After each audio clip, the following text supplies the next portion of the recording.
تم میرے ساتھ ایسا نہیں کر سکتے، میں تم سے بہت محبت کرتی ہوں۔ زوہان، میں نے ڈیڈ سے بھی بات کر لی، وہ بھی ہمارے رشتے کے لیے راضی ہے۔ اب تم مجھے بیچ راستے میں چھوڑ کر نہیں جا سکتے۔ میں کیسے رہوں گی تمہارے بغیر؟ زوہان، میں مر جاؤں گی۔ ہیزل نے زوہان کو جھنجھوڑتے ہوئے کہا، کوئی بھی کسی کے لیے نہیں مرتا، تم بھی نہیں مرو گی، وقت کے ساتھ ٹھیک ہو جاؤ گی اور بھول جاؤ گی مجھ جیسے بے وفا کو۔ مقابل کے تلخ الفاظ نے جیسے اسے آسمان سے زمین پر پٹک دیا، سے ہیزل قبول نہیں کر پا رہی تھی۔ ہیزل، بات کو سمجھنے کی کوشش کرو، مجھے انگلینڈ کی بہت بڑی کمپنی سے جاب آفر آئی ہے اور میں اسے دنوا نہیں سکتا۔ تمہیں میرے گھر کے حالات اچھے سے معلوم ہیں، میرے سر پر اپنی بہنوں کی ذمہ داریاں ہیں اور ان ذمہ داری کو پوری کرنے کے لیے مجھے یہ جاب آفر ایکسپٹ کرنی پڑے گی۔ ہیزل، ہو سکے تو مجھے معاف کر دینا، میں بے وفا نہیں بننا چاہتا تھا، لیکن حالات نے مجھے ایسا بننے پر مجبور کر دیا۔ جہان ہیزل کو محبت کی راہوں پر لا کر بیچ راستے میں چھوڑ گیا۔ عثمان خان ہیزل کے بغیر جیسے ہی وہ ہیزل کے روم میں داخل ہوئے۔ ہیزل اپنے بیڈ پر لیٹی ہوئی تھی۔ ہیزل بیٹا اٹھ جاؤ، بابا کی جان۔ ہیزل اٹھ کیوں نہیں رہی؟ جیسے ہی عثمان صاحب نے ہیزل کو پکڑا، ہیزل کا پورا ہاتھ خون سے لرزتا تھا۔ بیٹے، یہ کیا آپ نے؟ عثمان صاحب نے اپنی درد بھری آواز میں کہا۔ عثمان خان نے ہیزل کو اٹھایا اور ہسپتال چلے گئے۔ عثمان صاحب، آپ نے بہت اچھا کیا جو آپ ہیزل کو ٹائم سے ہسپتال لے رہے، شکر ہے۔ زیادہ خون نہیں بہا، زخم زیادہ گہرا نہیں تھا، ہاتھ کی ڈریسنگ کر دی ہے، ابھی انہیں کچھ دیر ریسٹ کرنے دے، تھوڑی دیر بعد ہوش میں آ جائے گی۔ چل لڑکی اٹھ، تجھے آج شاہ صاحب کی خدمت کے لیے شاہ جی نے خود چنا ہے۔ آج کی رات تمہیں ان کو خوش کرنا ہے، اور یاد رہے اگر مجھے شاہ جی کی جانب سے تیری کوئی شکایت ملی تو مجھ سے برا کوئی نہیں ہوگا۔ چندہ بائی بڑے وسیلے انداز میں اپنے سامنے کھڑی خوبصورت سی لڑکی سے مخاطب، جو اس وقت دنیا جہاں سے مافیہاں زندگی کے بارے میں سوچ رہی تھی۔ اپنے لاڈ اٹھوانے والی وہ پیاری سی گڑیا آج ٹوٹنے جا رہی تھی۔ کیا یہ تھا؟ اس کا مستقبل کس قدر تاریخ، کس کی غلطی ہی کیا تھی؟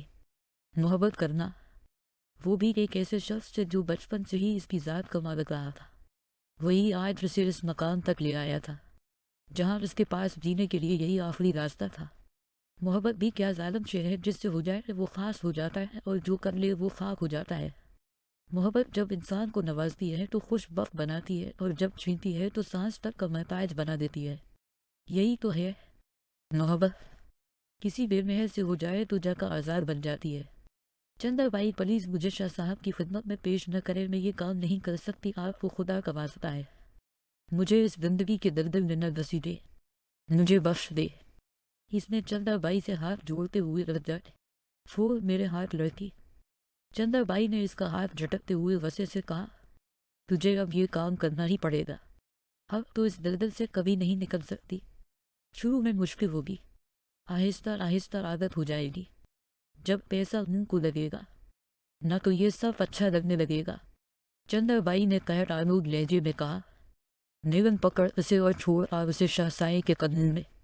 میں نے پوری قیمت وصول کی ہے اس کی، میں نے اپنے کام میں بے ایمانی نہیں کی، سمجھا دے اس لڑکی کو اسے شاہ سائے کے ساتھ جانا ہی پڑے گا، وہ آج رات اسے اپنے گھر لے کر جائے گے۔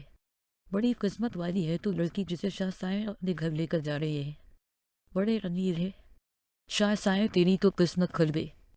چندر بائی نے عورت کی جانب دیکھتے ہوئے کہا، نیلم اسے تیار کر کے جلدی لاؤ، شاہ سائے اس کا انتظار کر رہے ہیں۔ کہتے ہی چندر بائی کمرے سے چلی گئی۔ اب کمرے میں صرف نیلم اور عرج ہی رہ گئی تھی۔ نیلم آپ ہی پلیز آپ میری مدد کریں، مجھے شاہ سائے کے ساتھ کہیں نہیں جانا، پلیز مجھے کسی طرح اس کوٹھے سے باہر نکال دے۔ عرج نے نیلم کے آگے ہاتھ جوڑتے ہوئے کہا، اس امید سے کہ شاید نیلم اسے اس جہنم سے نجات دلوا دے گی۔ عرج، میں تمہاری کوئی مدد نہیں کر سکتی، کاش میں تمہارے لیے کچھ کر سکتی، میں خود بہت مجبور ہوں۔ چندر بائی ٹھیک کہہ رہی تھی کہ جو لڑکیاں اس کوٹھے میں آ جاتی ہیں ان کے لیے باہر کی دنیا ختم ہو جاتی ہے۔ اگر لڑکی کوٹھے میں 1 گھنٹہ ہی گزار لے تو دنیا اسے قبول نہیں کرتی، اور تم تو 2 دن سے اس کوٹھے میں قید تھی، کوئی بھی تمہاری پاکدامنی پر یقین نہیں کرے گا۔ اس نے سر تاغلتے ہوئے کہا، نہیں نیلم، آپ ہی رازیان مجھ سے بہت محبت کرتے ہیں، وہ مجھے قبول کر لیں گے، آپ پلیز میری یہاں سے نکلنے میں مدد کر دیں۔ عرج نے نیلم کے پاؤں پکڑ لیے۔ عرج، میرے پاؤں چھوڑو، میری بات سمجھنے کی کوشش کرو، تم یقین کیوں نہیں کر لیتی کہ تمہیں اس کوٹھے پر تمہارا شوہر بیچ کر گیا تھا؟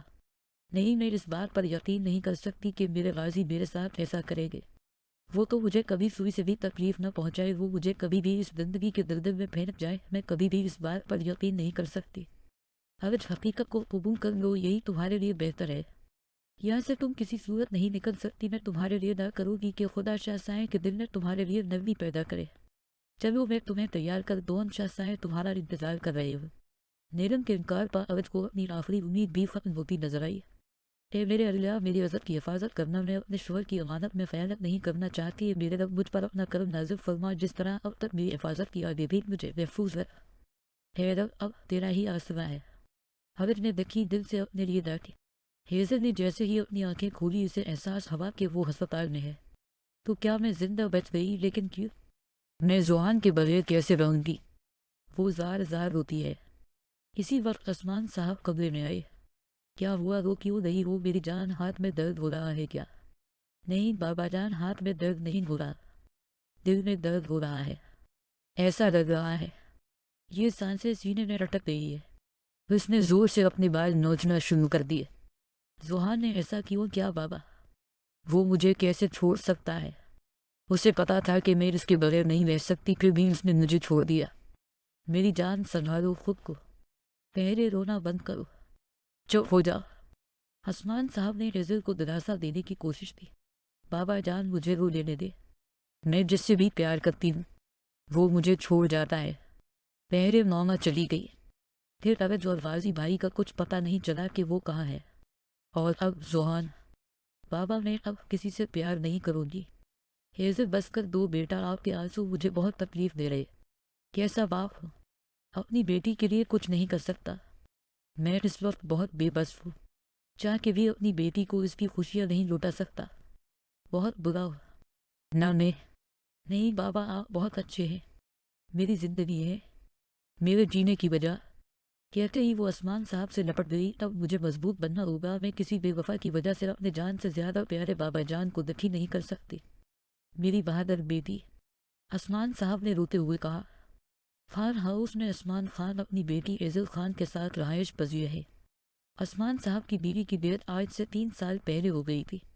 آمنہ بیگم کے گزر جانے کے بعد عثمان صاحب ہیزل سے کافی دور ہو گئے تھے اور اپنا سارا وقت بزنس کو اسٹیبلش کرنے میں صرف کر دیا۔ یہی وجہ ہے کہ آج ان کا شمار کراچی کے بیسٹ بزنس مین میں ہوتا ہے۔ آمنہ بیگم کے گزر جانے کے بعد ہیزل بڑی طرح سے تنہائی کا شکار ہو گئی تھی، کیونکہ عثمان صاحب بھی اسے بالکل وقت نہیں دے پاتے تھے۔ انہی دنوں ہیزل کی ملاقات زوہان سے ہوئی، جو اس کا یونیورسٹی فیلو تھا۔ ان کی دوستی کب نوبت میں بدلی انہیں پتہ ہی نہیں چلا، اور اب زوہان نے اپنی جاب کی وجہ سے ہیزل کو چھوڑ دیا۔ زوہان کے چھوڑنے کی وجہ سے ہیزل نے خودکشی کی کوشش کی۔ لیجیے شاہ سائن، آپ کی ہیروئن تیار ہے۔ نخرے بہت کرتی ہے، نازک جو ہے، خاص خیال رکھیے گا۔ یہ میرے کوٹے کا کوالور ہے جسے میں آپ کے حوالے کر رہی ہوں۔ شاہ سائن دلہن کے لباس میں گھونگھٹ لیے کانپتے بدن کے ساتھ وہ اپسرا شاہ سائیں کے دل کو بے قرار کر رہی تھی۔ چلو لڑکی، پلیز مجھے شاہ سائیں کے ساتھ نہ بھیجے۔ حضرت نے ایک بار پھر چندہ بائی سے رجا کی کہ شہید چندہ بائی کو اس پر ترس آ جائے۔ اسی وقت شاہ سائیں وہاں آئے اور عوض کا نازک ہاتھ تھام لیا۔ لڑکی جلدی کرو، مجھے پہلے ہی دیر ہو رہی ہے، میرے پاس تمہاری ان فضولیات کے لیے وقت نہیں۔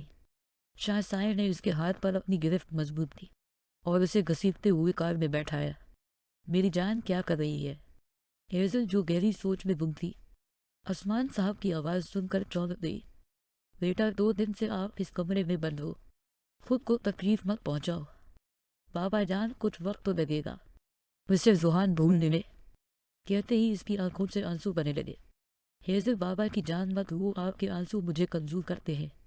میری جان اس کمرے سے باہر آؤ، میں آج کا سارا دن اپنی جان کے ساتھ گزارنا چاہتا ہوں۔